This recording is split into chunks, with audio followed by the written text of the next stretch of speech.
শাড়ি দিয়ে সুন্দর এই ড্রেসটির সেলাইয়ের সম্পূর্ণ টিউটোরিয়াল ভিডিও থাকছে। আসসালামু আলাইকুম এভরিওয়ান। সম্পূর্ণ মেজারমেন্টস থেকে আমি নিয়ে নিচ্ছি হাতার কাপড়টা নিয়ে মুহুরির দিকে চিকন করে বাজ করে সেলাই করে নিচ্ছি। চিকন করে বাজ করে সেলাই করে নেওয়ার পর আরও 2 ইঞ্চি পিচে আমি আরেকটা সেলাই দিয়ে দিচ্ছি কুচির জন্য। মেশিন দিয়ে যতটুকু সম্ভব হচ্ছে তারপর আমি হাত দিয়ে ব্যালেন্স করে নিয়েছি। এই ধরনের কুচি দিয়ে সেলাই করলে খুবই স্ট্যান্ডার্ড আর ক্লাসি লাগে।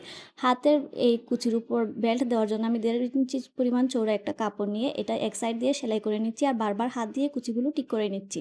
অপর পাশেও আরেকটা চাপ সেলাই দিয়ে দিচ্ছি বাজ করে, আর হাত দিয়ে কুচিগুলো ঠিক করে নিচ্ছি যেন কোনো জায়গায় বেশি কোনো জায়গায় কম না থাকে এরকমভাবে।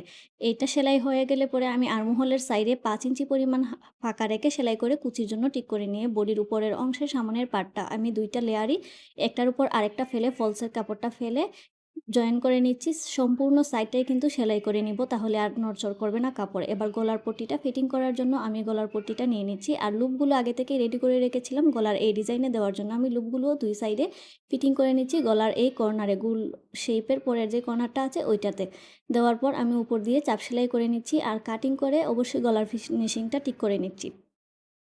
এভাবে করে আমি পিছনের পার্টও কিন্তু রেডি করে নিয়েছি। পিছনের পার্টটা যেহেতু গোল গলা তাই আর দেখাইনি। সম্পূর্ণ পার্টটা শেষ করার পর আমি কাঁধের জোড়াগুলো দিয়ে দিব। যেহেতু পিছের পার্টটাই আগে থেকে রেডি আছে তাই সামনের পার্টটা শেষ হওয়ার পর কাঁধের জোড়াটা দিয়ে দিচ্ছি। একটা পার্টই দেখাচ্ছি কারণ প্রতিদিনই কিন্তু 2টা পার্ট দেখানোর কোনো মানেই হয় না।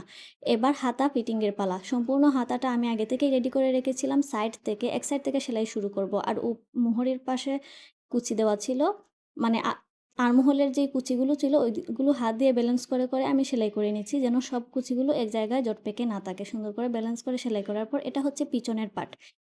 6 ইঞ্চি পরিমাণ চৌড়া নিচ্ছি পাশে পিঠের মাঝখান বরাবর, তারপর লম্বায় 2 পাশে 6 ইঞ্চি পরিমাণ নিয়ে 1 ইঞ্চি অন্তর অন্তর আমি এখানে মার্জিন করে নিচ্ছি। এখানে লুপগুলো আগে থেকে আমি রেডি করে রেখেছিলাম, এই লুপগুলো কাটিং করে নিচ্ছি আর এই লুপগুলো হচ্ছে গিয়ে 3 ইঞ্চি পরিমাণ লম্বা।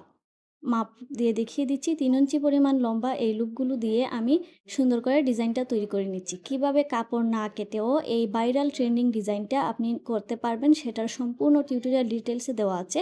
আপনারা দেখবেন খুব মনোযোগ সহকারে। এক সাইডে আমি এগুলো করে দিয়েছি, তারপর অপর সাইডে আবার সেমভাবে 6টা লুপ এভাবে ফিটিং করে নিচ্ছি।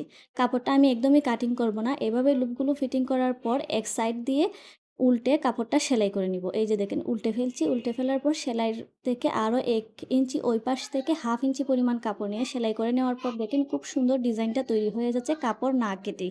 কাপড় কেটে করলেও একটা সুবিধা আছে। তারপর আমি মনে করি এটা একটা ইজি ট্রিক্স। ডিজাইনটা তৈরি হয়ে গিয়েছে। এবার আমি হাতার শুরু থেকে কোমর অবধি সেলাই করে সুন্দর করে ফিনিশিংটা দিয়ে দিব। এখানে যেহেতু আমি ওভারসাইজ করে সেলাই করতেছি তাই মাপের কোনো প্রয়োজন নেই। কাপড়ের মাপেই আমি সেলাই করে নিচ্ছি।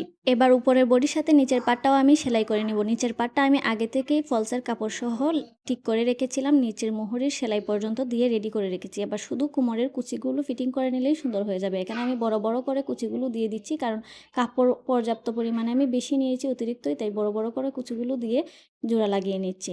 এটা হচ্ছে গিয়ে সেলাইয়ের শেষের দিকে। এবার দেখাচ্ছি কিভাবে আমি পিছনের ডিজাইনের লুপটা সেটিং করি। একটা এপাশে একটা ওপাশে, নিচ থেকে শুরু করে উপর দিকে যাব, আবার উপর থেকে শুরু করে নিচ দিয়ে আসবো, তাহলে ডিজাইনটা সম্পূর্ণরূপে রেডি হয়ে যাবে। আর দেখতেই পাচ্ছেন কি সহজভাবে আমি এটা সেটিং করে নিয়েছি। যারা কিনতে চাচ্ছেন তারা অবশ্যই এটা সুন্দর করে সেটিং করে নেবেন, আর যারা মেকিং করেন তারাও খুব সহজে এই ভিডিও দেখে শিখে নিতে পারবেন কিভাবে এটা সেটিং করতে হয়।